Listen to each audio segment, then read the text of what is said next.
Sound take 7 action. जी, इनका ये कहना है कि आपने सिस्टम्स को बहुत कॉम्प्लिकेट कर दिया था, बहुत जटिल कर दिया था, हमने उनको आसान कर दिया। सुधांशु जी का ये कहना है कि हमने कई जगह टेररिज्म रोका, हमने पाकिस्तान को उसकी भाषा में जवाब दिया। उनका ये भी कहना है कि इकोनॉमिक ग्रोथ आज की तारीख में भारत की सबसे अच्छी है विज़ावी बाकी कंट्रीज। आपका इस पे टेक क्या है? अधकचरा ज्ञान जो होता है ना, वो बड़ा खतरनाक होता है। जैसे आधा सच पूरे झूठ से ज्यादा खतरनाक होता है। ये व्हाट्सएप यूनिवर्सिटी के स्नातक लगते हैं मुझे।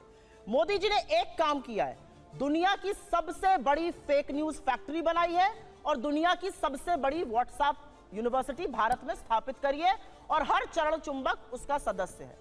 आपको मैं बताती हूं, उन्होंने आतंकवाद पर बात बोली। निकालिए अपने अपने फोन अभी, पिछले 2 हफ्तों में राजौरी में। अब तुम लोग गलती से अगर नए हो तो सब्सक्राइब करो, वो जो लाल वाला बटन है उस पर अपने जीजा जी फेंक के मारो या फूफा जी, मुझे नहीं पता, बस क्लिक हो जाना चाहिए। अब मैं भी जा रहा हूं, मुझे मुठिया पेलने जाना है। बाय। मोहित। और पुंज में आतंकवादी हमले में हमारे 5 जवान राजौरी में और 5 पुंज में शहीद हुए।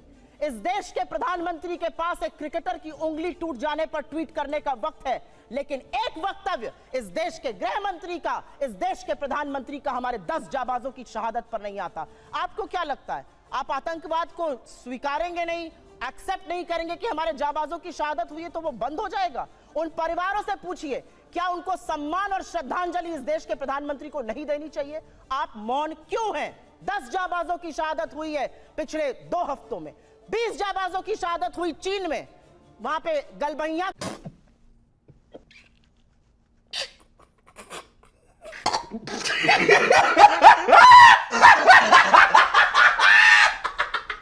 कर रहे हैं, झूला झूल रहे हैं चीन के साथ, साबरमती में बैठ के शहनाई सुन रहे हैं। ये बात करेंगे चीन पर? 18 बार प्रधानमंत्री चीन में गए, भगवान जाने क्या चीन से रिश्ता है तो चीन का नाम लेने में कतराते हैं।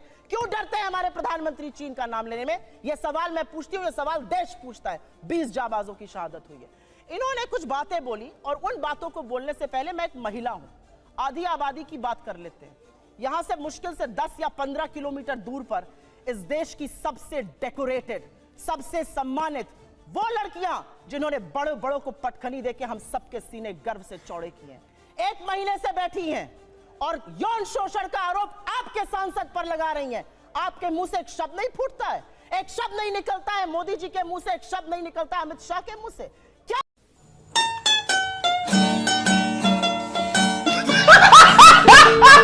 ऐसी आपकी फंसी है ब्रिजभूषण शरण सिंह से कि आप नहीं बोलते हैं? ये सवाल मैं एक महिला होने के नाते पूछती हूँ, मैं एक महिला होने के नाते पूछती हूँ। बिल्किस बानो के अपराधियों को किसने रिहा किया? क्योंकि वो मुसलमान थी तो आप बोलेंगे नहीं? अंकिता ठाकुर का जिसने कत्ल किया, जिसने उसको जिस्म फरोशी में ढकेला, वो आपके विधायक का बेटा था। आप क्यों चुप हैं? आपने वहां पर इमारत ही गिरा दी कि सबूत ही ना मिले। आपका विधायक दोषी पाया गया है हत्या और सामूहिक बलात्कार का, कुलदीप सिंह सेंगर। ये बात करेंगे महिला सुरक्षा पर? ये चूड़ियां भेजते थे प्रधानमंत्री को, आज इनके मुंह से एक शब्द नहीं फूटता। महिलाएं इस देश की पूछ रही हैं और आपको भी पूछना चाहिए, क्यों चुप है मोदी सरकार जब हमारी बेटियां जंतर मंतर पर 1 महीने से बैठी हैं? उन लड़कियों के आंसू देखकर, और आज की खबर फिर से मैं कोट कर रही हूं, एक समर कैंप होता था साक्षी मलिक बनने के लिए, तमाम लड़कियां वहां पर आवेदन देती थी। आज की स्थिति यह है कि बलात्कार और यौन शोषण की खबरों के बाद एक एप्लीकेशन नहीं आई है। ये इस देश की बेटियों के मैं तो कुछ और ही समझ रहा था। साथ ये कर रहे हैं, ये हमें पाठ पढ़ाएंगे। इन्होंने एक बहुत बड़ी बात बोली और वो बात बोलते बोलते पाकिस्तान पर चले गए। आज तक इस देश का यह न्याय था कि आज तक आईएसआई ने हमारी जमीन पर पैर नहीं रखा था।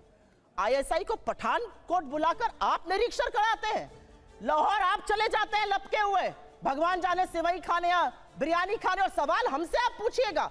आसिया अंद्राबी आपका चेहरा बनती है श्रीनगर में और सरहद पार जाके आतंकवादी गतिविधियों में शामिल है। आप एक दुर्दांत आतंकवादी को, यूसुफ को वहां पर टिकट देते हैं क्योंकि आपको अपनी सत्ता करनी है। ये कैसे लोग हैं? ये किस तरह के लोग हैं? ये जाबाजों की शहादत पर चुप रहेंगे, मणिपुर जलेगा ये चुप रहेंगे, ये प्रचार करते रहेंगे। इनको ये याद है कि इनको क्या क्या कहा गया। कर्नाटक जाकर क्या कहते थे साहब? मुझे फलाने ने ये कहा। कर्नाटक ने क्या कहा? कर्नाटक की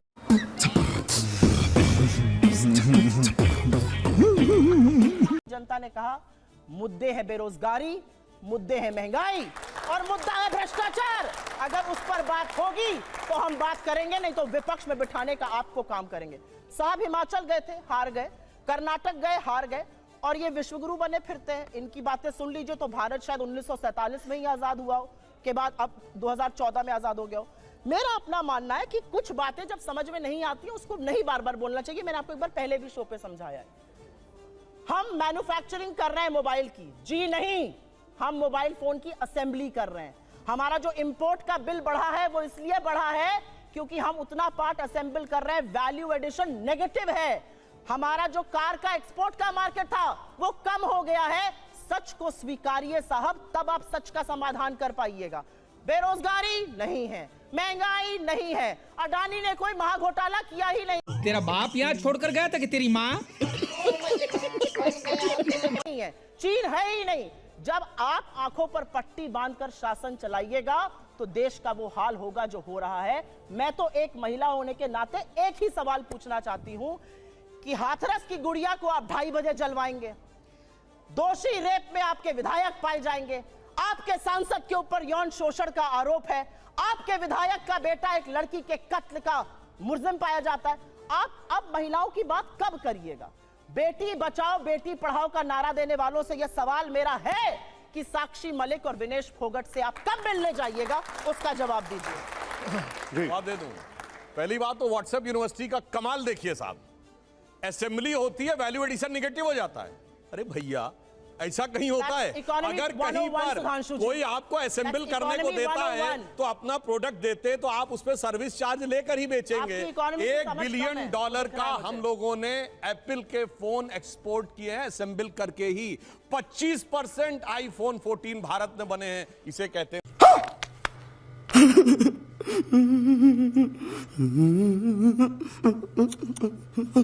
व्हाट्सएप यूनिवर्सिटी या राहुल गांधी यूनिवर्सिटी, आप जो भी समझ लीजिए।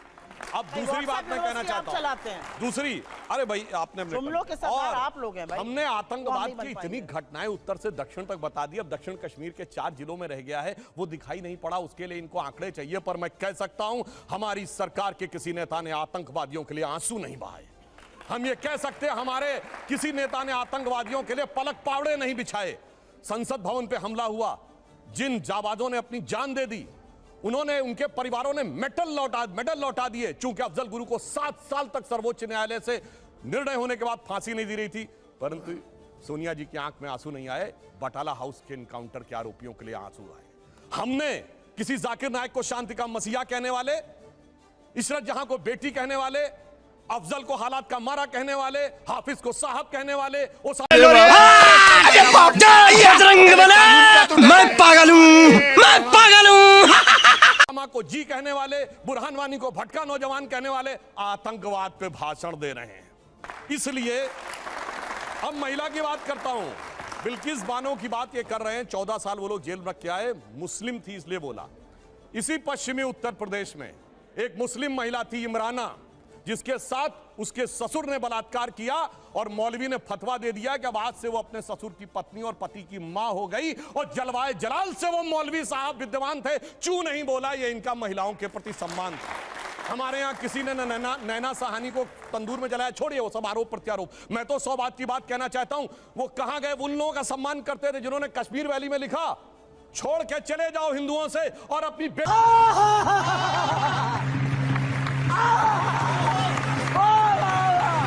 को छोड़ जाओ। वो गिरजा टिक्कू जिसके साथ सामूहिक बलात्कार के बाद आरे से काट दी गई और चू नहीं निकला किसी के मुंह से।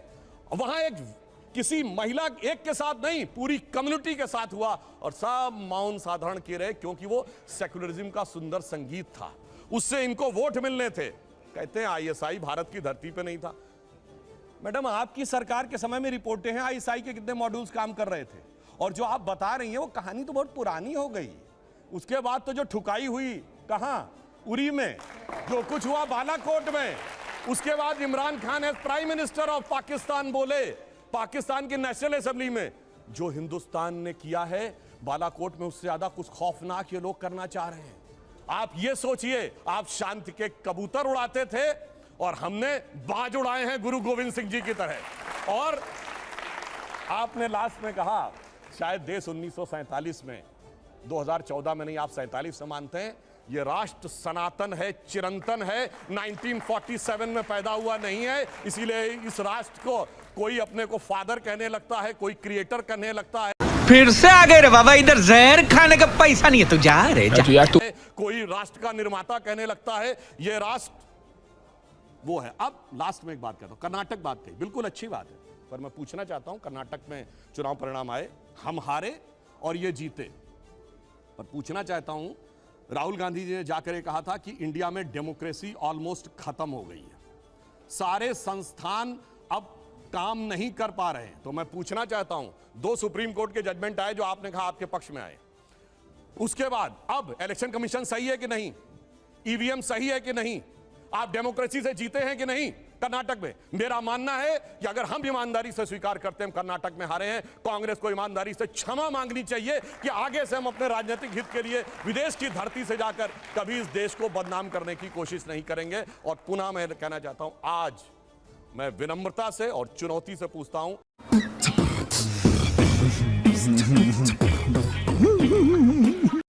G7 कंट्रीज और G20 कंट्रीज में एक देश बताएं जहां महंगाई की दर हमसे ज्यादा हो और विकास की दर हमसे कम हो। हम दुनिया में सबसे बेहतर स्थिति। अब आता हूं गलवान पे। गलवान में हमारे 20 सैनिक बलिदान हुए हैंड टू हैंड फाइट में। देखिए चीन पे इनको कितना भरोसा है।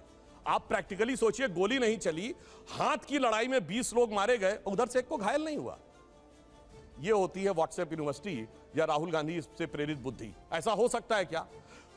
इंटरनेशनल मीडिया ने बताया कि 60 के करीब उनके सैनिक मारे गए, उसने एक घायल की भी सूची नहीं जारी की, पर चाइना के डाटा पे भरोसा है और भारत की सेना पे भरोसा नहीं है। और अगर मैं पूछूं, जो हमारे जवान वहां बलिदान हुए थे वो किस रेजिमेंट के थे पता है आपको? बिहार रेजिमेंट। बिहार रेजिमेंट का युद्ध उद्घोष जानते क्या है? बहुत घनघोर सांप्रदायिक लगेगा आपको। बिहार रेजिमेंट का युद्ध उद्घोष है बजरंग बली की जय, मगर वो इनको लगता है सांप्रदायिक। राजपूत रेजिमेंट का युद्ध उद्घोष है राजा रामचंद्र की जय। सुनिए, और जो हमारी गोरखा रेजिमेंट का मैं तो कुछ और ही समझ रहा था। युद्ध उद्घोष है जय जय महाकाली आयोरी गोरखाली।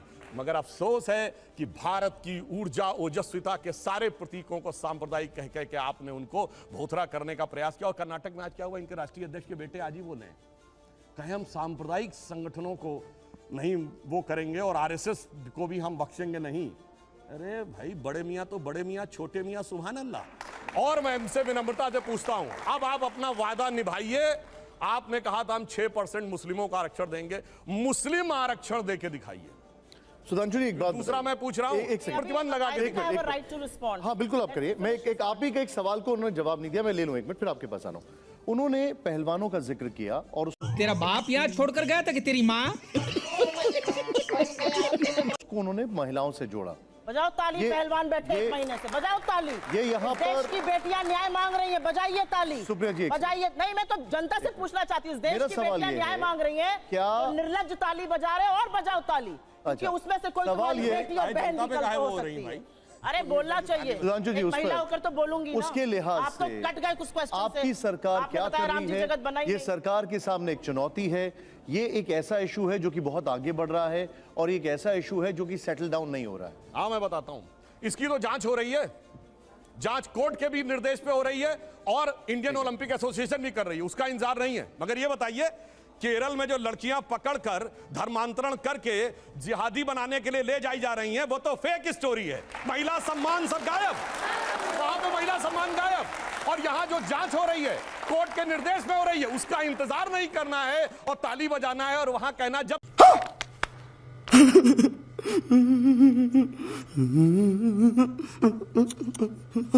कि इनके मुख्यमंत्री ओमन चांडी ने कहा है, कांग्रेस के मुख्यमंत्री ने और कम्युनिस्ट पार्टी के मुख्यमंत्री, वहां महिला नहीं, न कश्मीर में चिंता महिला की, न केरल में चिंता। और जहां पर जांच हो रही है, जांच रिपोर्ट आने का इंतजार नहीं, सारी चिंता वहीं पे दिखाई पड़ती है। इसीलिए कहते हैं अंदर से कुछ और, बाहर से कुछ और नजर आते हैं। बाखुदा, आगे मैं नहीं बोलूंगा, वो गाना आप लोग जाके देख लीजिएगा। सुप्रिया जी